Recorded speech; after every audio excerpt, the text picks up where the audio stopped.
Magandang umaga pong muli sa inyong lahat. Mag-almusal po muna tayo. Ito po ang aking ulam, sinigang na manok po yan. Sa yun po, pritong itlog at pritong tuyo. Ang kapartner po niyan, sinigang na manok po yan, sa tunay na sampalok po yan.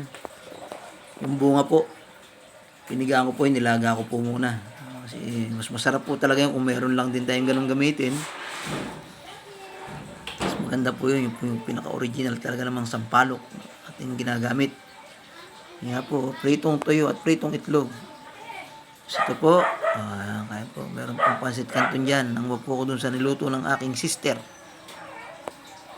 Yan po ang aking almusal ngayon. Almusal po namin yan ngayon. Yung aking ulamin, ngayong almusal. Pritong itlog at pritong tuyo. At yan po, may sabaw. Sinigang na manok. Ayan. Kompleto gulay din po yan. May gabi rin po yan na nilagay.